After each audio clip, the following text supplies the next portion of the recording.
हाँ जी, सत श्री अकाल, सलाम, गुड मॉर्निंग ਤੇ ਸੁਬਾ ਬਖੈਰ। ਤੁਹਾਨੂੰ ਪਤਾ ਹੀ ਹੈ ਅਸੀਂ ਨਾਰਵੇ ਦੇ ਖੂਬਸੂਰਤ ਟ੍ਰਿਪ ਤੇ ਹੈਗੇ ਆ ਔਰ ਜੋ ਅਸੀਂ ਲਗਭਗ ਆਪਣਾ ਸਫ਼ਰ ਮਿੱਥਿਆ ਸੀਗਾ ਲੋਫੋਤੇਨ ਦਾ, ਅਸੀਂ ਉਸ ਦੇ ਬਹੁਤ ਕਰੀਬ ਆ। ਰਾਤ ਅਸੀਂ ਇਸ ਖੂਬਸੂਰਤ ਵਾਦੀ ਦੇ ਵਿੱਚ ਆਪਣੀ ਮੋਟਰ ਕਾਰ ਦੇ ਵਿੱਚ ਗੁਜ਼ਾਰੀ, ਪਰ ਬੜੀ ਖੂਬਸੂਰਤ ਇਹ ਵਾਦੀ ਹੈਗੀ ਹੈ। ਵੈਸੇ ਤਾਂ ਇੱਥੇ ਰਾਤ ਨਹੀਂ ਹੁੰਦੀ, ਲੇਕਿਨ ਜ਼ਾਹਰ ਹੈ ਸੋਣਾ ਤਾਂ ਪੈਂਦਾ, ਆਰਾਮ ਤਾਂ ਕਰਨਾ ਪੈਂਦਾ। ਸੋ ਲਗਭਗ ਅਸੀਂ ਜੋ ਆਪਣਾ ਸਫ਼ਰ ਮਿੱਥਿਆ ਸੀ ਅਸੀਂ ਲੋਫੋਤੇਨ ਦਾ, ਉਹਦੇ ਬਹੁਤ ਕਰੀਬ ਹੈਗੇ ਹਾਂ। ਔਰ ਜੋ ਆਰਕੀਟੈਕ ਜੋ ਆਪਣਾ ਐਕਸਪਲੋਰ ਕਰ ਰਹੇ ਹਾਂ, ਜੋ ਦੁਨੀਆ ਦੀ ਇੱਕ ਉੱਪਰ ਵਾਲੀ ਸਾਈਡ ਹੈ, ਸੋ ਇਹਦੇ ਵਿੱਚ ਲਗਭਗ ਸਾਡਾ ਹੋ ਸਕਦਾ ਹੈ ਅੱਜ ਆਖਰੀ ਦਿਨ ਹੋਵੇ ਜਾਂ ਇੱਕ ਦਿਨ ਹੋਰ ਵੀ ਆਪਾਂ ਗੁਜ਼ਾਰੀਏ। ਲੇਕਿਨ ਜੋ ਅਸੀਂ ਸਫ਼ਰ ਮਿੱਥਿਆ ਸੀ ਉਹਦੇ ਮੁਤਾਬਕ ਇਹੀ ਹੋ ਸਕਦਾ ਹੈ ਕਿ ਸੁਬਾਹ ਜਿਹੜਾ ਹੈ ਕੱਲ੍ਹ ਤੋਂ ਆਪਾਂ ਵਾਪਸੀ ਦਾ ਸਫ਼ਰ ਜਿਹੜਾ ਹੈ ਉਹਦਾ ਆਗਾਜ਼ ਕਰ ਦੇਣਾ। ਇਹ ਨਹੀਂ ਹੋਣਾ ਕਿ ਵਾਪਸੀ ਦਾ ਸਫ਼ਰ ਅਸੀਂ ਯਾਦਗਾਰ ਨਹੀਂ ਬਣਾਵਾਂਗੇ, ਉਹ ਵੀ ਯਾਦਗਾਰ ਬਣਾਵਾਂਗੇ। ਕਿਉਂਕਿ ਰਿਸ਼ਤਿਆਂ 'ਚ ਵੀ ਅਸੀਂ ਵੇਖਦੇ ਹਾਂ ਕਿ ਜਦੋਂ ਕਿਸੇ ਰਿਸ਼ਤੇ ਦੀ ਸ਼ੁਰੂਆਤ ਹੁੰਦੀ ਹੈ ਤਾਂ ਉਹ ਬੜੀ ਖੂਬਸੂਰਤੀ ਨਾਲ, ਬੜੇ ਪਿਆਰ ਮੁਹੱਬਤ ਅਦਬ ਸਤਿਕਾਰ ਨਾਲ, ਲੇਕਿਨ ਜਦੋਂ ਕਿਸੇ ਵੀ ਰਿਸ਼ਤੇ ਦੇ ਵਿੱਚ ਖਾਸ ਕਰਕੇ ਦੋਸਤੀਆਂ ਦੇ ਵਿੱਚ ਆਪਾਂ ਵੇਖਦੇ ਹਾਂ ਕਿ ਵਾਪਸੀ ਹੁੰਦੀ ਹੈ ਤਾਂ ਫਿਰ ਉਹਨੂੰ ਇੰਨਾ ਯਾਦਗਾਰ ਨਹੀਂ ਬਣਾਇਆ ਜਾਏਗਾ। ਪਰ ਨਹੀਂ, ਅਸੀਂ ਪੂਰੀ ਕੋਸ਼ਿਸ਼ ਕਰਾਂਗੇ ਕਿ ਆਪਣੀ ਵਾਪਸੀ ਦਾ ਸਫ਼ਰ ਵੀ, ਚੂँਕਿ ਅਸੀਂ ਹੁਣ ਘੁੰਮਦੇ ਘੁਮਾਉਂਦੇ ਸਵੀਡਨ ਫਿਰ ਫਿਨਲੈਂਡ ਦੇ ਵਿੱਚ ਦਾਖਲ ਹੋ ਜਾਣਾ ਅਤੇ ਉਹ ਸਫ਼ਰ ਵੀ ਆਪਣਾ ਯਾਦਗਾਰੀ ਹੋਏਗਾ। ਲੇਕਿਨ ਸਭ ਤੋਂ ਪਹਿਲੇ ਕੁਦਰਤ ਦੇ ਇਸ ਖੂਬਸੂਰਤ ਮਨਾਜ਼ਰ ਨੂੰ ਆਪਾਂ ਵੇਖਾਂਗੇ, ਯਾਦਗਾਰ ਬਣਾਵਾਂਗੇ ਅੱਜ ਦਾ ਦਿਨ। ਸੋ ਆਓ, ਸਾਡੇ ਵੀਰ ਵੀ ਬਿਲਕੁਲ ਤਿਆਰ ਨੇ, ਸਾਬੀ ਭਾਜੀ ਵੀ, ਦੇਵਾਂਗ ਭਾਜੀ ਵੀ। ਹਾਂਜੀ ਸਰ ਜੀ, ਮੈਂ ਅੱਜ ਨਾ ਮੈਂ ਕਿਹਾ ਬੈਸਟ ਥਾਂ ਤੇ ਆਏ, ਕਹਿੰਦੇ ਇਹਦੀ ਨਾਰਵੇ ਦੀ ਹੋਏ ਪੀਜ਼ਾ ਸਭ ਤੋਂ ਵੱਧ ਲੋਕੀ ਇਹਨੂੰ ਘੁੰਮਣ ਆਉਂਦੇ ਆ। ਅੱਜ ਮੈਂ ਫਿਰ ਕੱਪੜੇ ਹੋ ਜੇ ਪਜਾਮਾ ਟੈਨਸ਼ਨ ਹੈ ਅੱਜ ਆਪਾਂ ਵਧੀਆ ਜਿਹੇ ਕੱਪੜੇ ਪਾ ਲਏ। ਗੁੱਚੀ ਦੀ ਸ਼ਰਟ ਪਤਾ ਨਹੀਂ ਕਿ ਗੁੱਚੀ ਦੀਆਂ ਐਨਕਾਂ। ਗੁੱਚੀ ਦੀਆਂ ਐਨਕਾਂ ਉਹ ਗਿਫਟ ਆ ਭਾਜੀ, ਮੈਂ ਨਹੀਂ ਕਦੀ ਗੁੱਚੀ ਕਾ ਚੀਜ਼ ਲੈਂਦਾ। ਹਾਂ ਲਊਂਗਾ ਕਦੀ, ਉਦੋਂ ਲਊਂਗਾ ਜਦੋਂ ਮਹੀਨੇ ਦੀ ਕਮਾਈ ਮੇਰੀ 2-4 ਲੱਖ ਯੂਰੋ ਹੋ ਗਈ ਆਪਣਾ YouTube ਤੋਂ ਜਾਂ ਓਵਰਆਲ? ਨਹੀਂ ਓਵਰਆਲ ਹੀ। ਅੱਛਾ, ਫਿਰ ਗੁੱਚੀ ਕਾ ਚੀਜ਼ ਲਵਾਂਗੇ। ਅੱਜ ਸਾਡਾ ਯੂਰਪ ਦੇ ਇਸ ਰੋਡ ਟੂਰ ਦਾ ਲਗਭਗ 15ਵਾਂ ਦਿਨ ਹੈ ਅਤੇ ਅਸੀਂ ਦੁਨੀਆ ਦੇ ਆਰਕੀਟੈਕਟ ਸਰਕਲ ਦੇ ਵਿੱਚ ਇਸ ਵੇਲੇ ਫਿਰ ਰਹੇ ਹਾਂ, ਜਿੱਥੇ 6 ਮਹੀਨੇ ਦਿਨ ਅਤੇ 6 ਮਹੀਨੇ ਦੀ ਰਾਤ ਹੁੰਦੀ ਹੈ। ਔਰ ਇਸ ਬਾਰੇ ਅਸੀਂ ਪਿਛਲੇ ਐਪੀਸੋਡ ਦੇ ਵਿੱਚ ਬਹੁਤ ਹੀ ਵਿਸਥਾਰ ਦੇ ਨਾਲ ਗੱਲਬਾਤ ਕੀਤੀ। ਖੈਰ, ਜਿਸ ਇਲਾਕੇ ਦੇ ਵਿੱਚ ਅਸੀਂ ਫਿਰ ਰਹੇ ਹਾਂ, ਇਸ ਇਲਾਕੇ ਦਾ ਨਾਮ ਹੈ ਨੌਰਦਲੈਂਡ ਅਤੇ ਇਹ ਨਾਰਵੇ ਦੇ ਕੁੱਲ 11 ਇੰਤਜ਼ਾਮੀਆ ਇਲਾਕਿਆਂ ਦੇ ਵਿੱਚੋਂ ਇੱਕ ਹੈ। ਮਤਲਬ ਕਿ ਨਾਰਵੇ ਦੀਆਂ ਕੁੱਲ ਜਿਹੜੇ ਸੂਬੇ ਨੇ ਜਾਂ ਪ੍ਰੋਵਿੰਸਿਸ ਨੇ ਉਹ 11 ਨੇ, ਪਰ ਨਾਰਵੇ ਦੇ ਵਿੱਚ ਇਸ ਨੂੰ ਕਾਉਂਟੀਜ਼ ਆਖਿਆ ਜਾਂਦਾ ਹੈ। 1 ਜਨਵਰੀ 2024 ਤੋਂ ਇਹਨਾਂ ਦੀ ਤਾਦਾਦ ਲਗਭਗ 15 ਹੋ ਜਾਏਗੀ। ਨੌਰਦਲੈਂਡ ਨਾ ਸਿਰਫ ਯੂਰਪ ਦੇ ਵਿੱਚ ਬਲਕਿ ਪੂਰੀ ਦੁਨੀਆ ਦੇ ਵਿੱਚ ਆਪਣੀ ਵੱਖਰੀ ਖੂਬਸੂਰਤੀ ਕਰਕੇ ਮਸ਼ਹੂਰ ਹੈ। ਔਰ ਇਸ ਇਲਾਕੇ ਦੀ ਆਪਣੀ ਇੱਕ ਵੱਖਰੀ ਸਕਾਫਤ ਹੈ, ਇੱਕ ਵੱਖਰੀ ਸੱਭਿਆਚਾਰ ਹੈ। ਹੁਣ ਸਕਾਫਤ ਕੀ ਹੁੰਦੀ ਹੈ, ਸੱਭਿਆਚਾਰ ਕੀ ਹੁੰਦਾ ਹੈ, ਇਸ ਬਾਰੇ ਅੱਜ ਆਪਾਂ ਗੱਲਬਾਤ ਕਰਾਂਗੇ। ਨਾਲ ਦੇ ਨਾਲ ਇਹ ਖੂਬਸੂਰਤ ਨਜ਼ਾਰੇ ਵੀ ਵੇਖਾਂਗੇ। ਅੱਜ ਕੱਲ੍ਹ ਸੱਭਿਆਚਾਰ ਜਾਂ ਸਕਾਫਤ ਬਾਰੇ ਬੜੀ ਗੱਲਬਾਤ ਹੁੰਦੀ ਹੈ, ਲੇਕਿਨ ਕਿਆ ਅੱਜ ਕੱਲ੍ਹ ਦੇ ਬੱਚਿਆਂ ਨੂੰ ਸਕਾਫਤ ਦੇ ਬਾਰੇ ਪਤਾ ਹੈ ਕਿ ਇਹ ਸਕਾਫਤ ਅਸਲ ਦੇ ਵਿੱਚ ਕੀ ਚੀਜ਼ ਹੈ? ਸੋ ਆਓ ਅੱਜ ਅਸੀਂ ਸਕਾਫਤ ਨੂੰ ਸਮਝਦੇ ਹਾਂ ਅਤੇ ਨਾਲ ਦੇ ਨਾਲ ਸਮਝਾਂਗੇ ਕਿ ਨਾਰਵੇ ਦਾ ਸੱਭਿਆਚਾਰ ਕੀ ਹੈ, ਨਾਰਵੇ ਦੀ ਸਕਾਫਤ ਕੀ ਹੈ। ਸਕਾਫਤ ਖੁਦ ਕਿਸੇ ਚੀਜ਼ ਦਾ, ਕਿਸੇ ਸ਼ੈ ਦਾ ਨਾਮ ਨਹੀਂ ਹੈ, ਬਲਕਿ ਇਹ ਬਹੁਤ ਸਾਰੀਆਂ ਚੀਜ਼ਾਂ ਮਿਲ ਕੇ ਇੱਕ ਚੀਜ਼ ਬਣਾਉਂਦੀ ਹੈ। ਜਿਸ ਤਰ੍ਹਾਂ ਅਸੀਂ ਘਰ ਦੇ ਵਿੱਚ ਹਾਂਡੀ ਜਾਂ ਸਾਲਣ ਬਣਾਉਂਦੇ ਹਾਂ, ਜਾਂ ਜਿਸ ਤਰ੍ਹਾਂ ਸਬਜ਼ੀ ਧਰਦੇ ਹਾਂ ਅਤੇ ਉਹਦੇ ਵਿੱਚ ਬਹੁਤ ਸਾਰੀਆਂ ਸ਼ੈਵਾਂ ਆਪਾਂ ਪਾ ਦਿੰਦੇ ਹਾਂ, ਤੇਲ, ਮਸਾਲੇ, ਸਬਜ਼ੀਆਂ, ਪਾਣੀ, ਹੋਰ ਬਹੁਤ ਸਾਰੀਆਂ ਚੀਜ਼ਾਂ। ਔਰ ਉਹ ਬਹੁਤ ਸਾਰੇ ਜਿਹੜੇ ਲਵਾਜ਼ਮਾਤ ਨੇ, ਬਹੁਤ ਸਾਰੇ ਲਵਾਜ਼ਮ ਨੇ, ਉਹ ਪੱਕ ਕੇ ਇੱਕ ਇਕਾਈ ਬਣਾਉਂਦੀ ਹੈ, ਇੱਕ ਚੀਜ਼ ਬਣਾਉਂਦੀ ਹੈ, ਇੱਕ ਸਾਲਣ ਬਣਾਉਂਦੀ ਹੈ। ਇਸੇ ਤਰ੍ਹਾਂ ਜਿਹੜੀ ਸਕਾਫਤ ਵੀ ਬਹੁਤ ਸਾਰੀਆਂ ਚੀਜ਼ਾਂ ਨਾਲ ਮਿਲ ਕੇ ਬਣਦੀ ਹੈ। ਜਿਸ ਤਰ੍ਹਾਂ ਜੁਗਰਾਫੀਆ ਹੋ ਗਿਆ, ਤਾਰੀਖ ਹੋ ਗਈ, ਹਿਸਟਰੀ ਹੋ ਗਈ, ਧਰਮ ਹੋ ਗਿਆ, ਮਜ਼ਹਬ ਹੋ ਗਿਆ, ਅਕੀਦਾ ਹੋ ਗਿਆ, ਭਾਸ਼ਾ ਹੋ ਗਈ, ਸਾਡਾ ਲਿਬਾਸ ਹੋ ਗਿਆ, ਪਹਿਰਾਵਾ ਹੋ ਗਿਆ, ਸਾਡਾ ਪਕਵਾਨ ਹੋ ਗਿਆ, ਸਾਡੇ ਤਿਉਹਾਰ ਹੋ ਗਏ, ਸਾਡਾ ਮਾਸ਼ ਹੋ ਗਿਆ, ਜ਼ਰਾਤ ਹੋ ਗਿਆ, ਸਾਡਾ ਮਿਆਰੇ ਜ਼ਿੰਦਗੀ ਹੋ ਗਿਆ, ਫਿਰ ख़ास ਕਰਕੇ ਸਾਡਾ ਮੌਸਮ ਹੋ ਗਿਆ, ਸਾਡੇ ਖੇਡ ਹੋ ਗਏ, ਸਾਡੇ ਤਫਰੀਹ ਹੋ ਗਏ, ਸਾਡੇ ਤਕਰੀਬਾਤ ਹੋ ਗਈ, ਸਾਡੀ ਮੌਸੀਕੀ ਹੋ ਗਈ, ਸਾਡੀ ਤਾਲੀਮ ਹੋ ਗਈ, ਸਾਡਾ ਅਦਬ ਸਤਿਕਾਰ ਹੋ ਗਿਆ, ਸਾਡੀ ਤਹਿਜ਼ੀਬ ਹੋ ਗਈ, ਇਸੇ ਤਰ੍ਹਾਂ ਲੋਕਾਂ ਦਾ ਰਵੱਈਆ ਹੋ ਗਿਆ, ਲੋਕਾਂ ਦਾ ਰੱਦੇ ਅਮਲ ਹੋ ਗਿਆ ਔਰ ਸਾਡੀ ਸੋਚ ਹੋ ਗਈ। ਇਹ ਕਿਸੇ ਵੀ ਸੁਸਾਇਟੀ ਦਾ ਇੱਕ ਸੱਭਿਆਚਾਰ ਕਹਿਲਾਂਦਾ ਹੈ। ਸਾਰੀਆਂ ਚੀਜ਼ਾਂ ਮਿਲ ਕੇ ਇੱਕ ਚੀਜ਼ ਦੂਸਰੀ ਚੀਜ਼ ਤੋਂ ਅਲੱਗ ਨਹੀਂ ਹੈ, ਮਤਲਬ ਇਹ ਦੋਵੇਂ ਚੀਜ਼ਾਂ ਇੱਕ ਦੂਸਰੇ ਵਾਸਤੇ ਲਾਜ਼ਮੋ ਮਲਜ਼ੂਮ ਨੇ।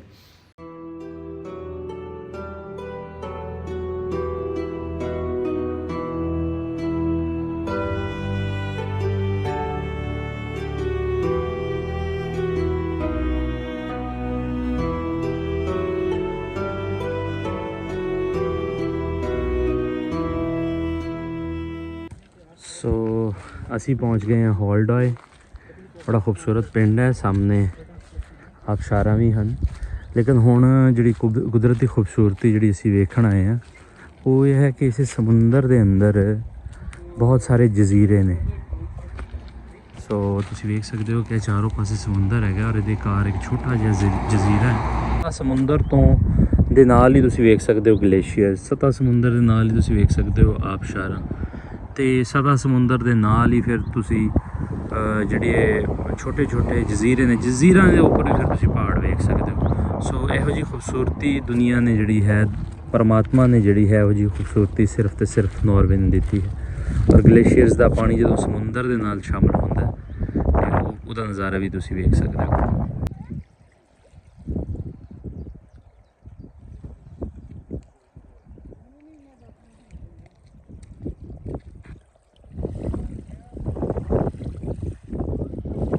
ਇਹ ਹੈ ਨਾ ਕੋਈ ਜੀਵ ਜੂਵ ਜਿਹਾ ਹੀ ਹੈ ਜਿਹੜਾ ਕੰਢੇ ਤੇ ਆ ਜਾਂਦਾ ਹਨਾ, ਤੇ ਇੱਥੇ ਆ ਕੇ ਇਹਨੂੰ ਛਕ ਜਾਂਦੇ ਬੰਗਲੇ ਬੰਗਲੇ, ਮੈਨੂੰ ਲੱਗਦਾ ਵਿੱਚੋਂ ਹਨਾ, ਜਾਂ ਅੰਦਰੋਂ ਕੱਢ ਕੇ ਲੈ ਆਉਂਦੇ ਬੰਗਲੇ ਬਗਲੇ ਮੈਂ ਕਹੀ ਬੰਗਲੇ, ਆਹੋ ਬਗਲੇ, ਨਹਿਰੋਂ ਪਾਰ ਬੰਗਲਾ। ਇੱਥੇ ਸਾਰੇ ਕੋਈ ਵੱਖਰੇ ਜੀਵ ਰਹਿੰਦੇ ਆ, ਵਹਾ ਚੱਲ ਰਿਹਾ ਨਹੀਂ ਭਾਜੀ ਇਹ ਸੈਂਡਲ ਦੇ ਥੱਲੇ ਵਾਲਾ ਚੀਜ਼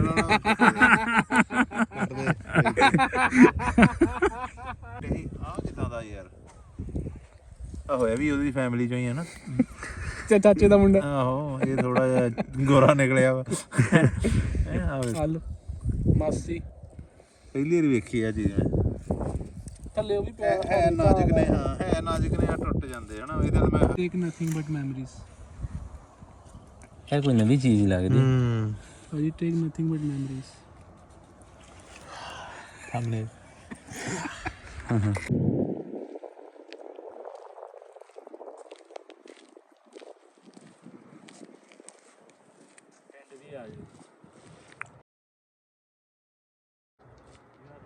ਅਮੂਮਨ ਪੂਰੇ ਯੂਰਪ ਦੇ ਵਿੱਚ ਵੇਖਿਆ ਕਿ ਇੱਕ ਘਰ ਤੋਂ ਦੂਜਾ ਘਰ ਥੋੜ੍ਹੀ ਦੂਰੀ ਦੇ ਉੱਪਰ ਹੈ, ਨਾਲ ਦੇ ਨਾਲ ਨਹੀਂ ਹੈ, ਔਰ ਫਿਰ ਬਾਹਰ ਦੀ ਜਿਹੜੀ ਚਾਰ ਦੀਵਾਰੀ ਹੈ ਉਹ ਵੀ ਨਹੀਂ ਹੁੰਦੀ। ਸੋ ਉਸੇ ਤਰ੍ਹਾਂ ਇਸੇ ਪਿੰਡ 'ਚ ਵੀ ਆਪਾਂ ਵੇਖ ਸਕਦੇ ਹਾਂ ਕਿ ਇਹ ਟਾਪੂ ਵੀ ਹੈ, ਪਿੰਡ ਵੀ ਹੈ, ਕਿ ਇੱਕ ਪਿੰਡ ਦੇ ਨਾਲੋਂ ਦੂਜਾ, ਇੱਕ ਘਰ ਦੇ ਨਾਲੋਂ ਦੂਜਾ ਘਰ ਜਿਹੜਾ ਹੈ ਉਹ ਥੋੜ੍ਹਾ ਦੂਰੀ ਦੇ ਉੱਪਰ ਹੈ। ਲੇਕਿਨ ਇੱਕ ਬੜੀ ਖੂਬਸੂਰਤੀ ਦੀ ਗੱਲ ਮੈਂ ਵੇਖੀ ਹੈ ਪੂਰੇ ਨਾਰਵੇ ਦੇ ਵਿੱਚ ਕਿ ਹਰ ਘਰ ਤੋਂ ਬਾਹਰ ਨਾ ਇੱਕ ਪੋਲ ਵੀ ਲੱਗਾ ਹੈ, ਉਹਦੇ ਨਾਲ ਝੰਡਾ ਵੀ ਤੁਹਾਨੂੰ ਨਾਰਵੇ ਦਾ ਦਿਖੇਗਾ। ਲੇਕਿਨ ਇਹ ਝੰਡਾ ਅਮੂਮਨ ਜਿਹੜਾ ਨਾਰਵੇ ਦਾ ਸਾਨੂੰ ਵਿਖਾਇਆ ਜਾਂਦਾ ਉਹਦੇ 'ਚ ਕ੍ਰਾਸ ਹੁੰਦਾ। ਇਹਦੇ ਵਿੱਚ ਜਿੰਨੇ ਵੀ ਝੰਡੇ ਤੁਸੀਂ ਵੇਖੋਗੇ ਪੂਰੇ ਨਾਰਵੇ ਦੇ ਵਿੱਚ ਉਹਨਾਂ 'ਚ ਕ੍ਰਾਸ ਨਹੀਂ ਹੈ, ਸਿੱਧੀ ਲੀਰ ਜਿਹੀ ਹੈਗੀ ਹੈ। ਬਹਰਹਾਲ ਇਹ ਟਾਪੂ ਜਿਹੜਾ ਹੈ ਉਹ ਬਹੁਤ ਸੋਹਣਾ ਹੈ, ਖਾਸ ਕਰਕੇ ਜਿਹੜਾ ਪਾਣੀ ਦਾ ਰੰਗ ਹੈ ਨਾ ਉਹ ਇਸ ਟਾਪੂ ਨੂੰ, ਇਸ ਜਗ੍ਹਾ ਨੂੰ ਹੋਰ ਖੂਬਸੂਰਤ ਬਣਾ ਦਿੰਦਾ। ਅਤੇ ਅਸੀਂ ਇਹ ਸੋਚ ਰਹੇ ਸੀ ਕਿ ਸ਼ਾਇਦ ਇੱਥੇ ਕਾਰਾਵਾਨ ਇਸ ਪਿੰਡ ਦੇ ਵਿੱਚ ਨਹੀਂ ਆ ਸਕਦੀ, ਲੇਕਿਨ ਅਸੀਂ ਵੇਖ ਰਹੇ ਹਾਂ ਕਿ ਲੋਕ ਉਹ ਵੀ ਲੈ ਕੇ ਆ ਰਹੇ ਨੇ। ਸੋ ਇਹ ਲੋਕ ਆਪਣੇ ਵਤਨ ਨੂੰ, ਆਪਾਂ ਝੰਡੇ ਦੀ ਗੱਲ ਕਰ ਰਹੇ ਸੀਗੇ, ਅਤੇ ਇਹ ਲੋਕ ਆਪਣੇ ਵਤਨਾਂ ਨੂੰ ਬਹੁਤ ਪਿਆਰ ਕਰਦੇ ਨੇ। ਇੱਥੇ ਨਾ ਅਸੀਂ ਵੇਖਿਆ ਕਿ ਇਹ ਅਸਲ 'ਚ ਘਾਹ ਹੀ ਵੱਢਿਆ ਏ ਇੱਥੇ। ਜਦੋਂ ਹੁਣ ਗਰਮੀਆਂ ਆਈਆਂ ਵਾ ਅਤੇ ਜਿਹੜੇ ਪੱਠੇ ਪੁੱਠੇ ਜਿਹੇ ਲੰਬੇ ਹੋ ਗਏ ਆ ਅਤੇ ਵੱਢ ਕੇ ਤੇ ਰੈਪ ਕਰਕੇ ਰੱਖ ਲੈਂਦੇ ਆ। ਸੋ ਇਹ ਸਿਆਲਾਂ ਦੇ ਵਿੱਚ ਇਹਨਾਂ ਦੇ ਕੰਮ ਆਉਂਦੇ, ਜਦੋਂ ਸਿਆਲਾਂ ਦੇ ਵਿੱਚ ਕੋਈ ਫੂਡ ਨਹੀਂ ਰਹਿੰਦਾ ਡੰਗਰਾਂ ਡੁੰਗਰਾਂ ਵਾਸਤੇ, ਅਤੇ ਇਹ ਯੂਜ਼ ਕਰਦੇ ਉਦੋਂ। ਕੋਈ ਬਾਉਂਡਰੀ ਨਹੀਂ ਹੈਗੀ ਘਰ ਦੀ, ਬਹੁਤ ਸੋਹਣਾ ਲੱਗ ਰਿਹਾ। ਸੋ ਅਸੀਂ ਗੱਲਬਾਤ ਕਰ ਰਹੇ ਸੀ ਸੱਭਿਆਚਾਰ ਬਾਰੇ, ਸਕਾਫਤ ਬਾਰੇ। ਅਗਰ ਅਸੀਂ ਇਸ ਗੱਲ ਨੂੰ ਹੁਣ ਆਮ ਲਫ਼ਜ਼ਾਂ ਦੇ ਵਿੱਚ ਸਮਝਣ ਦੀ ਕੋਸ਼ਿਸ਼ ਕਰੀਏ ਤਾਂ ਤੁਸੀਂ ਵੇਖ ਸਕਦੇ ਹੋ ਕਿ ਜਿਹੜੇ ਤੁਹਾਡੇ ਆਲ ਦੁਆਲ ਦੇ ਵਿੱਚ ਗਰਮ ਇਲਾਕੇ ਨੇ, ਜਿਸ ਤਰ੍ਹਾਂ ਤੁਸੀਂ ਅਰਬ ਹੀ ਲੈ ਲਓ ਕਿ ਅਰਬ ਦਾ ਜਿਹੜਾ ਮੌਸਮ ਹੈ ਉਹ ਵੱਖਰਾ ਹੈ, ਗਰਮ ਮੌਸਮ ਹੈ ਅਤੇ ਉੱਥੇ ਦਾ ਲਿਬਾਸ ਵੀ ਫਿਰ ਉੱਥੇ ਦੇ ਮੌਸਮ ਦੇ ਮੁਤਾਬਿਕ ਹੈ, ਫਿਰ ਪਕਵਾਨ ਵੀ ਉਸੇ ਦੇ ਮੁਤਾਬਿਕ ਨੇ, ਫਿਰ ਖੇਲ ਵੀ ਉਸੇ ਦੇ ਮੁਤਾਬਿਕ ਆ ਜਾਂਦੇ। ਜ਼ਰਾਤ ਜਿਹੜੀ ਹੈ ਉਹ ਮੌਸਮ ਦੇ ਮੁਤਾਬਿਕ ਹੀ ਉੱਥੇ ਹੁੰਦੀ ਹੈ। ਅਮੂਮਨ ਤੁਸੀਂ ਵੇਖਦੇ ਹੋ ਕਿ ਉੱਥੇ ਜ਼ਿਆਦਾ ਖਜੂਰ ਹੀ ਹੁੰਦੀ ਹੈ ਜਾਂ ਫਿਰ ਪੈਟਰੋਲ ਨਿਕਲਦਾ ਹੈ। ਇਸੇ ਦੇ ਉੱਪਰ ਫਿਰ ਮਾਸ਼ ਹੈ, ਇਸੇ ਦੇ ਉੱਪਰ ਫਿਰ ਉੱਥੋਂ ਲੋਕ ਜਿਹੜੇ ਨੇ, ਉੱਥੇ ਦੇ ਬਾਸੀ ਜਿਹੜੇ ਨੇ, ਉਹ ਫਿਰ ਕੰਮ ਕਾਰੋਬਾਰ ਵੀ ਕਰਦੇ ਨੇ। ਔਰ ਇਹ ਬਿਲਕੁਲ ਮੁਖਤਲਿਫ ਹੋਏਗਾ ਜੋ ਸਰਦ ਇਲਾਕੇ ਹੋਣਗੇ। ਅਗਰ ਤੁਸੀਂ ਪਹਾੜਾਂ ਦੇ ਵਿੱਚ ਜਾਓਗੇ ਤਾਂ ਤੁਹਾਨੂੰ ਉੱਥੇ ਆਮ ਫਰੂਟ ਮਿਲ ਜਾਏਗਾ, ਮਤਲਬ ਬਿਲਕੁਲ ਡਿਫਰੈਂਟ ਹੋ ਜਾਏਗਾ। ਉੱਥੇ ਦੀ ਜਿਹੜੀ ਖੇਤੀਬਾੜੀ ਹੈ ਉਹ ਵੱਖਰੀ ਹੋ ਜਾਏਗੀ। ਫਿਰ ਤੁਸੀਂ ਵੇਖੋਗੇ ਕਿ ਉਹਨਾਂ ਲੋਕਾਂ ਦਾ ਪਹਿਨਾਵਾ ਵੀ ਵੱਖ ਹੈ, ਉਹਨਾਂ ਲੋਕਾਂ ਦੀ ਬੋਲੀ ਵੀ ਵੱਖ ਹੈ। ਫਿਰ ਉਸੇ ਦੇ ਮੁਤਾਬਿਕ ਉਹਨਾਂ ਦੀ ਸਕਾਫਤ ਜਿਹੜੀ ਹੈ ਉਹ ਵੱਖ ਹੋ ਜਾਂਦੀ ਹੈ। ਤੁਸੀਂ ਪੰਜਾਬ ਦੇ ਵਿੱਚ ਵੇਖ ਲਓ ਕਿ ਪੰਜਾਬ ਦੇ ਵਿੱਚ ਚੂੰਕਿ ਚਾਰੇ ਹੀ ਮੌਸਮ ਨੇ ਔਰ ਚਾਰੇ ਹੀ ਮੌਸਮ ਕਰਕੇ ਫਿਰ ਅਸੀਂ ਟਰਬਨ ਬੰਨਦੇ ਆ। ਮਤਲਬ ਇਹ ਜ਼ਰੂਰੀ ਨਹੀਂ ਹੈ ਕਿ ਇਹ ਸਿੱਖ ਧਰਮ ਆਇਆ ਅਤੇ ਅਸੀਂ ਪਗੜੀ ਬੰਨ੍ਹਣੀ ਸ਼ੁਰੂ ਕੀਤੀ, ਨਹੀਂ। ਇਹ ਪੰਜਾਬ ਦਾ ਅੱਜ ਤੋਂ ਹਜ਼ਾਰਾਂ ਸਾਲ ਪੁਰਾਣੇ ਹੀ ਤੁਸੀਂ ਮੈਂ ਲਹਿੰਦੇ ਪੰਜਾਬ 'ਚ ਵੇਖਦਾ ਸੀ ਕਿ ਜਿਹੜੇ ਮੁਸਲਮਾਨ ਬਜ਼ੁਰਗ ਸਨ ਉਹ ਵੀ ਸਿਰ ਜਿਹੜਾ ਹੈ ਉਹ ਕੱਜ ਕੇ ਰੱਖਦੇ ਸਨ, ਦਸਤਾਰ ਜਿਹੜੀ ਸੀ ਉਹ ਬੰਨ੍ਹ ਕੇ ਰੱਖਦੇ ਸਨ। ਅਗਰ ਮੈਂ ਇਸ ਨੂੰ ਆਸਾਨ ਲਫ਼ਜ਼ਾਂ ਦੇ ਵਿੱਚ ਕਰਾਂ ਕਿ ਸਕਾਫਤ ਜਿਹੜੀ ਹੈ ਉਹ ਇੱਕ ਸਾਕਤ ਰਹਿਣ ਵਾਲੀ, ਇੱਕ ਜਾਮਦ ਰਹਿਣ ਵਾਲੀ ਨਈ ਚੀਜ਼ ਨਹੀਂ ਹੈ। ਸਕਾਫਤ ਕਦੀ ਵੀ ਖਲੋਂਦੀ ਨਹੀਂ ਹੈ, ਸਕਾਫਤ ਚੱਲਦੀ ਰਹਿੰਦੀ ਹੈ। ਇਹ ਤੁਸੀਂ ਵੇਖ ਲਓ ਕਿ ਅੱਜ ਤੋਂ ਕੁਝ ਅਰਸਾ ਪਹਿਲੇ ਸਾਡੇ ਮੁਆਸ਼ਰੇ ਦੇ ਵਿੱਚ ਪੀਜ਼ਾ ਨਹੀਂ ਹੈ ਸੀ, ਬਰਗਰ ਨਹੀਂ ਹੈ ਸੀ, ਲੇਕਿਨ ਹੁਣ ਅਸੀਂ ਇਹ ਅਡੋਪਟ ਕਰ ਲਿਆ ਹੈ। ਹੁਣ ਇਹ ਸਾਡੀ ਸਕਾਫਤ ਦਾ ਜਿਹੜਾ ਹੈ ਉਹ ਹਿੱਸਾ ਬਣ ਚੁੱਕਿਆ ਹੈ। ਇਸ ਤਰ੍ਹਾਂ ਤੁਸੀਂ ਲਿਬਾਸ ਵੇਖ ਲਓ ਕਿ ਅਸੀਂ ਆਮ ਰੂਟੀਨ ਬਚਪਨ ਦੇ ਵਿੱਚ ਪੈਂਟ ਸ਼ਰਟ ਨਹੀਂ ਪਾਉਂਦੇ ਸਾਂ, ਸਾਡੇ ਕੁੜਤਾ ਪਜਾਮਾ ਜਾਂ ਸ਼ਲਵਾਰ ਕਮੀਜ਼ ਹੀ ਬਹੁਤੀ ਚੱਲਦੀ ਸੀ। ਲੇਕਿਨ ਇਹ ਵੀ ਹੁਣ ਸਾਡੀ ਸਕਾਫਤ ਦੇ ਵਿੱਚ ਆਹਿਸਤਾ ਆਹਿਸਤਾ ਇਹ ਚੀਜ਼ਾਂ ਵੀ ਜਿਹੜੀਆਂ ਨੇ ਉਹ ਸ਼ਾਮਿਲ ਹੋ ਚੁੱਕੀਆਂ ਨੇ। ਸੋ ਕੋਈ ਵੀ ਸਕਾਫਤ ਹੈ ਉਹ ਸਦਾ ਇੱਕ ਤਰ੍ਹਾਂ ਦੀ ਨਹੀਂ ਰਹਿੰਦੀ, ਉਹ ਬਦਲਦੀ ਰਹਿੰਦੀ ਹੈ। ਅੱਛਾ, ਆਪਾਂ ਨਾਰਵੇ ਦੇ ਜਿਸ ਇਲਾਕੇ ਦੇ ਵਿੱਚ ਘੁੰਮ ਫਿਰ ਰਹੇ ਹਾਂ, ਤੁਸੀਂ ਵੇਖ ਸਕਦੇ ਹੋ ਟਾਪੂ ਹੀ ਟਾਪੂ ਨੇ, ਜਜ਼ੀਰੇ ਹੀ ਜਜ਼ੀਰੇ ਨੇ। ਅਤੇ ਇਹ ਜਿਹੜੇ ਨੇ ਸੋਹਣੇ ਸੋਹਣੇ ਪੁਲ ਬਣਾਏ ਗਏ ਨੇ ਇਹਨਾਂ ਜਜ਼ੀਰਿਆਂ ਨੂੰ, ਟਾਪੂਆਂ ਨੂੰ ਆਪਸ 'ਚ ਜੋੜਨ ਲਈ। ਅਤੇ ਇਹ ਆਪਾਂ ਪਹਿਲੇ ਵੀ ਗੱਲਬਾਤ ਕੀਤੀ ਸੀ ਕਿ ਨਾਰਵੇ ਦੇ ਵਿੱਚ ਤਕਰੀਬਨ 2.5 ਲੱਖ ਤੋਂ ਵੀ ਵੱਧ ਜਜ਼ਾਇਰ ਨੇ ਔਰ ਇਹਨਾਂ ਹੀ ਕਰਕੇ ਨਾਰਵੇ ਦੀ ਜਿਹੜੀ ਸਕਾਫਤ ਹੈ, ਜਿਹੜੀ ਸੱਭਿਆਚਾਰ ਹੈ, ਉਹ ਵੀ ਮੁਨਫਰਦ ਹੈ। ਅੱਛਾ, ਤਾਰੀਖ ਦਾ ਸਕਾਫਤ ਦੇ ਉੱਪਰ ਬਹੁਤ ਹੀ ਅਸਰ ਜਿਹੜਾ ਹੈ ਉਹ ਪੈਂਦਾ ਰਹਿੰਦਾ ਹੈ। ਅੱਛੀ ਹੋਵੇ ਜਾਂ ਬੁਰੀ ਹੋਵੇ, ਤਾਰੀਖ ਅਤੇ ਸਕਾਫਤ ਦਾ ਤਾਣਾ ਬਾਣਾ ਜਿਹੜਾ ਹੈ ਉਹ ਹਮੇਸ਼ਾ ਹੀ ਜੁੜਿਆ ਰਹਿੰਦਾ ਹੈ। ਅਗਰ ਆਪਾਂ ਹੁਣ ਨਾਰਵੇ ਦੀ ਤਾਰੀਖ ਦੀ ਗੱਲ ਕਰੀਏ ਤਾਂ ਨਾਰਵੇ ਦੀ ਜਿਹੜੀ ਤਾਰੀਖ ਹੈ ਉਹ ਪੁਰਾਣੇ ਜ਼ਮਾਨੇ ਦੀ ਵਾਈਕਿੰਗਸ ਦੀ ਹੈ ਔਰ ਅਸੀਂ ਆਪਣੇ 12ਵੇਂ ਐਪੀਸੋਡ ਦੇ ਵਿੱਚ ਵਾਈਕਿੰਗਸ ਬਾਰੇ ਬਹੁਤ ਹੀ ਵਿਸਥਾਰ ਦੇ ਨਾਲ ਗੱਲਬਾਤ ਕੀਤੀ। ਵਾਈਕਿੰਗਸ ਜਿਹੜੇ ਸਨ ਉਹ ਜੰਗਜੂ ਕਸ਼ਤੀਆਂ ਬਣਾਉਣ ਦੇ ਮਾਹਰ ਸਨ, ਬਹਿਰੀ ਕਜ਼ਾਕ ਸਨ, ਬਹਿਰੀ ਸਮੁੰਦਰੀ ਡਾਕੂ ਸਨ।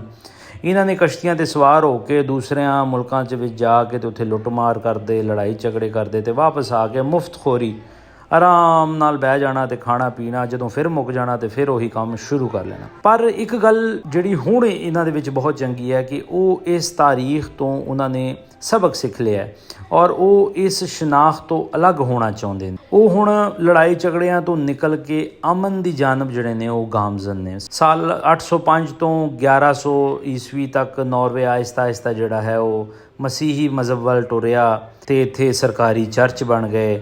ਸਕਾਫਤ ਦੇ ਵਿੱਚ ਮਜ਼ਹਬ ਦਾ ਰੰਗ ਜਿਹੜਾ ਹੈ ਗੁਲ ਮਿਲ ਗਿਆ। ਸੋ ਇੱਕ ਹੋਰ ਲੋਕੇਸ਼ਨ ਜੋ ਇੱਥੇ ਰਾਹ ਦੇ ਵਿੱਚ ਪੈਂਦੀ ਹੈ, ਇੱਕ ਬਹੁਤ ਹੀ ਸੋਹਣਾ ਫੁੱਟਬਾਲ ਗਰਾਊਂਡ ਹੈ ਅਤੇ ਅਸੀਂ ਹੁਣ ਉਸ ਵਾਲੇ ਪਾਸੇ ਆਪਣੀ ਕਾਰ ਜਿਹੜੀ ਹੈ ਉਹ ਪਾਰਕਿੰਗ ਦੇ ਵਿੱਚ ਲਾ ਦਿੱਤੀ ਹੈ। ਲਗਭਗ 1 ਕਿਲੋਮੀਟਰ ਦਾ ਪੈਦਲ ਸਫ਼ਰ ਹੈ। ਖੂਬਸੂਰਤੀ ਤੇ ਖਾਮੋਸ਼ੀ, ਨਾਰਵੇ ਦੇ ਵਿੱਚ ਇਸ ਚੀਜ਼ ਦਾ ਰਾਜ ਹੈ ਰਸਤਾ।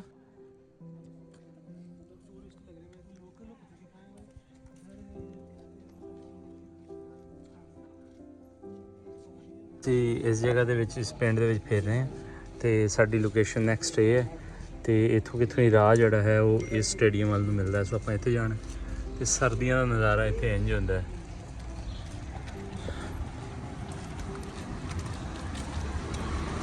ਅਸੀਂ ਸੱਭਿਆਚਾਰ ਜਾਂ ਸਕਾਫਤ ਦੀ ਗੱਲ ਕਰ ਰਹੇ ਸਾਂ ਅਤੇ ਇਹ ਵੇਖੋ ਜੀ, ਇਹ ਇੱਕ ਰੈਸਟੋਰੈਂਟ ਹੈ। ਇਹਨਾਂ ਨੇ ਬਾਹਰ ਜਿਹੜਾ ਹੈ ਮੱਛੀਆਂ ਨੂੰ ਇਸ ਤਰੀਕੇ ਨਾਲ ਲਾਇਆ ਹੋਇਆ ਹੈ। ਹੁਣ ਕੋਈ ਵੈਜੀਟੇਰੀਅਨ ਇੱਥੇ ਆਵੇ ਉਹ ਸ਼ਾਇਦ ਗੁੱਸਾ ਕਰ ਜਾਵੇ, ਪਰ ਇਹੀ ਇੱਥੇ ਦੀ ਸਕਾਫਤ ਹੈ। ਇੱਥੇ ਖਾਣ ਨੂੰ ਹੋਰ ਕੁਛ ਨਹੀਂ ਮਿਲਦਾ ਇਹਨਾਂ ਲੋਕਾਂ ਨੂੰ। ਇਸੇ ਤਰ੍ਹਾਂ ਬਾਕੀ ਦੁਨੀਆ ਤੋਂ ਵੱਖ ਇਹਨਾਂ ਦੀ ਆਪਣੀ ਇੱਕ ਤਹਿਜ਼ੀਬ, ਆਪਣੀ ਇੱਕ ਸਕਾਫਤ ਔਰ ਸੱਭਿਆਚਾਰ ਇਹਨਾਂ ਦਾ ਵੱਖ ਰਿਹਾ ਹੈ। ਪਹਾੜਾਂ ਦੇ ਵਿੱਚ ਸਕੀ ਕਰਨਾ, ਜੰਗਲਾਂ ਦੇ ਵਿੱਚ ਲੰਬੀ ਵਾਕ 'ਤੇ ਨਿਕਲਣਾ ਨਾਰਵੇਜਨ ਦੇ ਲੋਕਾਂ ਦੀ ਸਕਾਫਤ ਦਾ ਹਿੱਸਾ ਹੈ। ਮੈਂ ਤੁਹਾਨੂੰ ਦੱਸਦਾ ਜਾਵਾਂ ਕਿ ਨਾਰਵੇ ਪਹਿਲੇ ਬਹੁਤ ਹੀ ਗਰੀਬ ਮੁਲਕ ਸੀਗਾ, ਕਿਉਂਕਿ ਇੱਕ ਤਾਂ ਇਹ ਮੁਲਕ ਖਿਲ ਰਿਹਾ ਬਹੁਤ ਹੈ। ਤਕਰੀਬਨ 2.5 ਲੱਖ ਦੇ ਕਰੀਬ ਇਹਦੇ ਟਾਪੂ ਨੇ। ਉਹਨਾਂ ਟਾਪੂ ਤੱਕ ਪਹੁੰਚਣਾ ਬਹੁਤ ਮੁਸ਼ਕਿਲ ਸੀ ਔਰ ਉਹਨਾਂ ਟਾਪੂਆਂ ਦੇ ਉੱਪਰ ਜਿਹੜੇ ਲੋਕ ਰਹਿੰਦੇ ਸੀ, ਸਮੁੰਦਰੀ ਜਾਨਵਰ ਉਹਨਾਂ ਦੀ ਖੁਰਾਕ ਹੋਇਆ ਕਰਦੇ ਸੀ। ਅਗਰ ਨਾਰਵੇ ਦੇ ਆਪਾਂ ਰਿਵਾਇਤੀ ਖਾਣਿਆਂ ਬਾਰੇ ਗੱਲਬਾਤ ਕਰੀਏ ਤਾਂ ਕੋਈ ਖ਼ਾਸ ਸ਼ੋਹਰਤ ਨਹੀਂ ਰੱਖਦੇ ਇਹਨਾਂ ਦੇ ਪਕਵਾਨ ਵੀ, ਕਿਉਂਕਿ ਖੇਤੀਬਾੜੀ ਤਾਂ ਇੱਥੇ ਹੈ ਨਹੀਂ।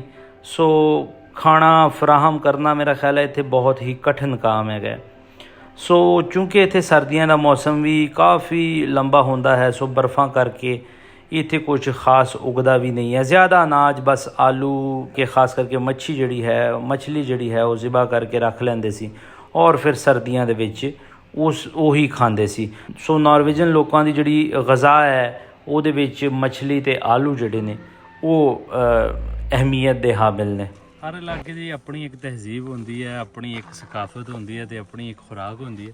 ਅਤੇ ਅਸੀਂ ਇੱਥੋਂ ਲੰਘ ਰਹੇ ਸੀ ਅਤੇ ਅਸੀਂ ਵੇਖਿਆ ਕਿ ਲੋਕਾਂ ਨੇ ਨਾ ਜਿਹੜੀਆਂ ਇੱਥੇ ਦੀ ਇੱਕ ਖਾਸ ਫਿਸ਼ ਹੈ, ਇਹਨੂੰ ਪਤਾ ਨਹੀਂ ਟਰਾਊਟ ਕਹਿੰਦੇ ਆ ਜੋ ਵੀ ਕਹਿੰਦੇ, ਅਤੇ ਇਸ ਫਿਸ਼ ਨੂੰ ਸਾਫ਼ ਕਰਕੇ ਅਤੇ ਇਹਨਾਂ ਨੇ ਇੱਥੇ ਲਟਕਾਇਆ ਹੋਇਆ ਔਰ ਕਾਫੀ ਜ਼ਿਆਦਾ ਤਾਦਾਦ ਦੇ ਵਿੱਚ ਨੇ ਸੱਜੇ ਖੱਬੇ। ਅਤੇ ਇਹ ਦੱਸਿਆ ਜਾਂਦਾ ਹੈ ਕਿ ਇਹਨੂੰ ਗਰਮੀਆਂ ਦੇ ਵਿੱਚ ਇਸੇ ਤਰ੍ਹਾਂ ਸੁਕਾ ਕੇ ਅਤੇ ਫਿਰ ਸਰਦੀਆਂ ਵਾਸਤੇ ਸਟੋਰ ਕੀਤਾ ਜਾਂਦਾ ਹੈ, ਕਿਉਂਕਿ ਸਰਦੀਆਂ ਦੇ ਵਿੱਚ ਇੱਥੇ ਇੰਨੀ ਠੰਡ ਹੋ ਜਾਂਦੀ ਹੈ ਕਿ ਲੋਕ ਇੱਕ ਤਾਂ ਪਾਣੀ ਵੀ ਜੰਮ ਜਾਂਦਾ, ਮੱਛੀ ਫੜਨਾ ਤਾਂ ਫਿਰ ਔਖਾ ਹੈ। ਸੋ ਜਿਸਮ ਨੂੰ ਗਰਮਾਇਸ਼ ਚਾਹੀਦੀ ਹੁੰਦੀ ਹੈ। ਸੋ ਮੱਛਲੀ ਤੁਹਾਨੂੰ ਪਤਾ ਹੈ ਇੱਕ ਗਰਮ ਹੁੰਦੀ ਹੈ। ਸੋ ਲੋਕ ਇਹਨੂੰ ਇਸ ਤਰ੍ਹਾਂ ਸੁਕਾ ਕੇ ਫਿਰ ਇਹਨੂੰ ਇੱਥੇ ਵੇਚਦੇ ਨੇ ਅਤੇ ਨਾਲ ਦੇ ਨਾਲ ਗਰਮ ਵੀ ਰਹਿੰਦੇ ਨੇ ਅਤੇ ਨਾਲ ਦੇ ਨਾਲ ਇਹਨਾਂ ਦੀ ਖੁਰਾਕ ਵੀ ਜਿਹੜੀ ਹੈ ਉਹ ਪੂਰੀ ਹੋ ਜਾਂਦੀ ਹੈ। ਇਸ ਜਗ੍ਹਾ ਦੀ ਸਭ ਤੋਂ ਫੇਮਸ ਜਿਹੜੀ ਹੈ ਉਹ ਗਰਾਊਂਡ ਹੈ ਔਰ ਇਹਦਾ ਤੁਹਾਨੂੰ ਇੱਥੋਂ ਪਤਾ ਨਹੀਂ ਲੱਗੇਗਾ, ਇਹਦੇ ਵਾਸਤੇ ਸਾਨੂੰ ਡਰੋਨ ਉਡਾਉਣਾ ਪੈਣਾ ਅਤੇ ਡਰੋਨ ਕਾਫੀ ਪਹਿਲੇ ਉੱਡ ਵੀ ਰਹੇ ਨੇ। ਦੁਨੀਆ ਦੇ ਵਿੱਚ ਹਜ਼ਾਰਾਂ ਹੀ ਸਟੇਡੀਅਮ ਨੇ ਜਿਹੜੇ ਬਹੁਤ ਹੀ ਸੋਹਣੇ ਨੇ, ਖੂਬਸੂਰਤ ਨੇ, ਲੇਕਿਨ ਇਹ ਦੁਨੀਆ ਦਾ ਸਭ ਤੋਂ ਮੁਨਫਰਿਦ ਸਟੇਡੀਅਮ ਹੈਗਾ। ਇਹ 6 ਮਹੀਨੇ ਲੋਕਾਂ ਲਈ ਖੁੱਲ੍ਹਿਆ ਹੁੰਦਾ ਹੈ ਅਤੇ 6 ਮਹੀਨੇ ਬੰਦ ਹੁੰਦਾ ਹੈ ਔਰ ਇਹਦੀ ਖੂਬਸੂਰਤੀ ਇਹੀ ਹੈ ਕਿ ਇਹ ਇੱਕ ਟਾਪੂ 'ਤੇ ਬਣਿਆ ਹੋਇਆ ਹੈ। ਦੂਸਰੇ ਸਾਈਡ 'ਤੇ ਤੁਸੀਂ ਵੇਖੋਗੇ ਤਾਂ ਤੁਹਾਨੂੰ ਸਮੁੰਦਰ ਨਜ਼ਰ ਆਏਗਾ।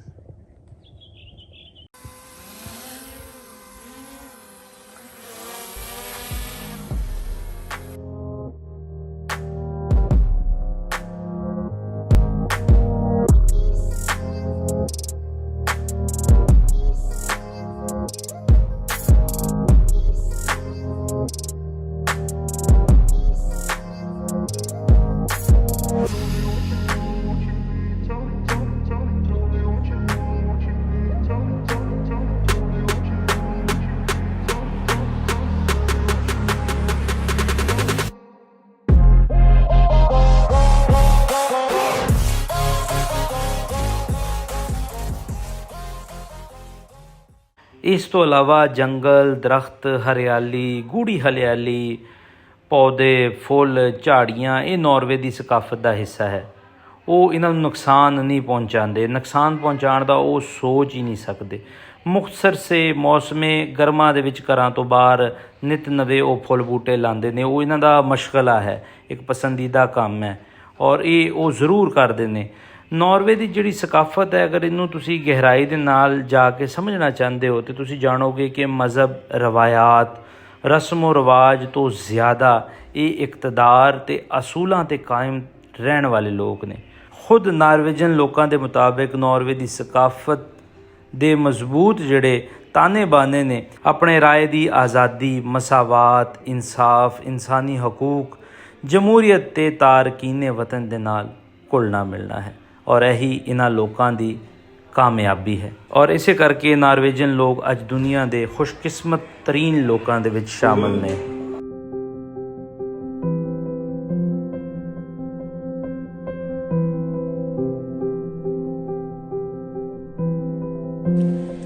ਅਸੀਂ ਹੁਣ ਲਗਭਗ ਜੋ ਅਸੀਂ ਆਪਣੀ ਜਗ੍ਹਾ ਮਿੱਥੀ ਹੋਈ ਸੀ ਉਹਦੇ ਕਰੀਬ ਪਹੁੰਚ ਗਏ ਹਾਂ ਅਤੇ ਨਾਰਵੇ ਦੀ ਤੁਹਾਨੂੰ ਅੱਗੇ ਵੀ ਦੱਸਿਆ ਇਸ ਬਾਰੇ ਕਿ ਆਰਟਿਕ ਜ਼ੋਨ ਹੈਗਾ ਇਹ ਜਗ੍ਹਾ। ਇੱਥੇ 6 ਮਹੀਨੇ ਜਿਹੜਾ ਹੈ ਉਹ ਦਿਨ ਰਹਿੰਦਾ ਹੈ, 6 ਮਹੀਨੇ ਇਹ ਰਾਤ ਰਹਿੰਦੀ ਹੈ ਔਰ ਅਸੀਂ ਮੈਂ ਆਪਣੇ ਦੋਸਤਾਂ ਨਾਲ, ਸਾਬੀ ਭਾਜੀ ਨਾਲ, ਦਿਵਾਂਗ ਨਾਲ, ਅਸੀਂ ਜੋ ਰਸਤਾ ਮਿੱਥਿਆ ਸੀ, ਕਿਉਂਕਿ ਇਸ ਚੀਜ਼ ਨੂੰ ਵੇਖਣ ਲਈ ਤੁਸੀਂ ਉਹ ਵੇਖੋ ਕਿ ਸੂਰਜ ਬਿਲਕੁਲ ਆਪਣੇ ਜੋਬਨ ਤੇ ਹੈ ਤੇ ਇਸ ਵੇਲੇ ਟਾਈਮ ਹੈ ਜੀ, ਆਪਾਂ ਮੋਬਾਈਲ ਤੋਂ ਵਿਖਾਉਂਦੇ ਤੁਹਾਨੂੰ, ਟਾਈਮ ਹੈ ਜੀ ਰਾਤ ਦੇ 12:16 ਤੇ ਸੂਰਜ ਤੁਹਾਡੇ ਸਾਹਮਣੇ ਹੈ। ਦਿਨ ਵਾਂਗੂ ਚਮਕ ਰਿਹਾ ਹੈ ਸੂਰਜ। ਅਮੂਮਨ ਤਸਵੀਰਾਂ 'ਚ ਵੀ ਇਹੀ ਜਗ੍ਹਾ ਮੇਰਾ ਖਿਆਲ ਹੈ ਵਿਖਾਈ ਜਾਂਦੀ ਹੈ ਕਿ ਸੂਰਜ ਉੱਥੋਂ ਆਉਂਦਾ ਹੈ ਤੇ ਇੱਥੋਂ ਲਾਗੇ ਹੋ ਕੇ ਨਾ, ਜਿਸ ਟਾਈਮ ਤੁਸੀਂ ਇੰਡੀਆ ਸੋ ਰਹੇ ਹੁੰਦੇ ਹੋ ਤੇ ਸੂਰਜ ਇੱਥੋਂ ਦੀ ਲਾਗੇ ਹੋ ਕੇ ਤੇ ਫਿਰ ਤਾਂ ਨੂੰ ਚੜ੍ਹ ਜਾਂਦਾ। ਸੋ ਇੱਥੇ ਰਾਤ ਨਹੀਂ ਹੁੰਦੀ। ਇਹ ਦੁਨੀਆ ਦੀ ਉੱਪਰਲੀ ਜਗ੍ਹਾ ਆ। ਅਗਰ ਤੁਸੀਂ ਇਹਨੂੰ ਨਕਸ਼ੇ ਥਾਵੇਂ ਵੇਖੋਗੇ ਤਾਂ ਇੱਥੇ 6 ਮਹੀਨੇ ਦਿਨ ਪੈਂਦਾ ਹੈ, 6 ਮਹੀਨੇ ਰਾਤ ਪੈਂਦੀ ਹੈ। ਤੇ ਲੋਕ ਇਹਨੂੰ ਆਰਟਿਕ ਜ਼ੋਨ ਜਾਂ ਫਿਰ ਮਤਲਬ ਆਰਟਿਕ ਸਰਕਲ ਵੀ ਕਹਿ ਦਿੰਦੇ ਨੇ, ਆਰਟਿਕ ਜ਼ੋਨ ਵੀ ਕਹਿ ਦਿੰਦੇ ਆ। ਮੇਨ ਤਾਂ ਇਹ ਮਤਲਬ ਜੋ ਮਰਜ਼ੀ ਇਹਨੂੰ ਨਾਮ ਦੇ ਦਿਓ, ਲੇਕਿਨ ਹੈ ਇੱਕ ਬਹੁਤ ਹੀ ਹਸੀਨ ਤੇ ਖੂਬਸੂਰਤ ਕੁਦਰਤ। ਔਰ ਇਸੇ ਹੀ ਕੁਦਰਤ ਦਾ ਨਜ਼ਾਰਾ ਵੇਖਣ ਲਈ ਅਸੀਂ ਇੱਥੇ ਪਹੁੰਚੇ ਸੀ। ਸੋ ਹੁਣ ਆਪਾਂ ਮੰਜ਼ਿਲ ਦੇ ਬੜੇ ਕਰੀਬ ਹਾਂ, ਲੇਕਿਨ ਜਿਹੜਾ ਇੱਕ ਖੂਬਸੂਰਤੀ ਦਾ ਇਹ ਨਜ਼ਾਰਾ ਸੀ, ਇਹਨੂੰ ਵੇਖਣ ਲਈ ਅਸੀਂ ਇੱਥੇ ਰੁਕੇ ਹਾਂ। ਇਸ ਖੂਬਸੂਰਤ ਨਜ਼ਾਰੇ ਨੂੰ ਜਿਹੜਾ ਹੈ ਉਹ ਦੁਨੀਆ ਵੇਖਣ ਜਿਹੜੀ ਹੈ ਉਹ ਆਂਦੀ ਹੈ ਕਿ ਕਿਸ ਤਰ੍ਹਾਂ ਸੂਰਜ ਜਿਹੜਾ ਹੈ ਉਹ ਇਸ ਸੂਰਜ ਉਧਰੋਂ ਆਂਦਾ ਹੋਇਆ ਉੱਥੇ ਤੱਕ, ਫਿਰ ਇੱਥੇ ਜਾਂਦਾ ਹੋਇਆ, ਇਸੇ ਤਰ੍ਹਾਂ ਹੀ ਫਿਰ ਦਿਨ ਚੜ ਜਾਂਦਾ ਹੈ ਦੁਬਾਰਾ। ਸੋ ਤੁਸੀਂ ਵੇਖ ਸਕਦੇ ਹੋ ਕਿ ਅਸੀਂ ਇਕੱਲੇ ਨਹੀਂ ਹੈਗੇ, ਕਾਫੀ ਜ਼ਿਆਦਾ ਮੋਟਰ ਕਾਰ ਜਾਂ ਕਾਰਾਵਾਨ ਕਹਿ ਲਓ ਉਹ ਇੱਥੇ ਮੌਜੂਦ ਨੇ। ਲੇਕਿਨ ਇਹਦੇ ਨਾਲ ਤੁਹਾਨੂੰ ਇੱਕ ਹੋਰ ਚੀਜ਼ ਵਿਖਾਵਾਂ ਕਿ 12:19 ਤਾਂ ਹੋਏ ਨੇ, ਲੇਕਿਨ ਇੱਕ ਆਪਾਂ ਅਗਰ ਇਹਨੂੰ ਵੈਦਰ ਦੇ ਵਿੱਚ ਵੇਖੀਏ ਤਾਂ ਵੈਦਰ ਦੇ ਵਿੱਚ ਵੀ ਸੇਮ ਹੀ ਹੈ ਤਕਰੀਬਨ। ਇਹ ਵੇਖੋ ਜੀ, ਨਾਓ ਸੂਰਜ 12 AM, Suraj 1 AM, Suraj 2 AM, ਸੂਰਜ ਮਤਲਬ ਕਿ ਸੂਰਜ ਇੱਥੇ 6 ਮਹੀਨੇ ਗਰੂਬ ਹੀ ਨਹੀਂ ਹੁੰਦਾ। ਸੋ ਇਹ ਇਸ ਇਲਾਕੇ ਦੀ ਖੂਬਸੂਰਤੀ ਵੀ ਹੈ ਔਰ ਇੱਕ ਬਾਕੀ ਦੁਨੀਆ ਦੇ ਨਾਲੋਂ ਇੱਕ ਵੱਖਰਾ ਪਣ ਵੀ ਹੈਗਾ ਇਸ ਧਰਤੀ ਦੇ ਵਿੱਚ। ਸੁਣਿਆ ਹੈ ਕਿ ਸਰਦੀ ਦੇ ਵਿੱਚ ਇੱਥੇ ਬਹੁਤ ਹਾਰਡ ਹੁੰਦਾ ਹੈ ਤੇ ਬਾਕੀ ਆਪਾਂ ਕੋਸ਼ਿਸ਼ ਕਰਾਂਗੇ ਕਿ ਸਰਦੀ ਦੇ ਵਿੱਚ ਵੀ ਇੱਥੇ ਜ਼ਰੂਰ ਆਈਏ ਔਰ ਜਿਹੜੀਆਂ ਨਾਰਦਰਨ ਲਾਈਟਸ ਇੱਥੇ ਆਉਂਦੀਆਂ ਨੇ ਜੋ ਦੁਨੀਆ ਨਾਲੋਂ ਵੱਖ ਨੇ, ਉਹ ਵੀ ਇੱਥੇ ਆ ਕੇ ਜ਼ਰੂਰ ਵੇਖੀਏ। ਇੱਥੇ 6 ਮਹੀਨੇ ਦਿਨ ਤੇ 6 ਮਹੀਨੇ ਰਾਤ ਕਿਉਂ ਹੁੰਦੀ ਹੈ?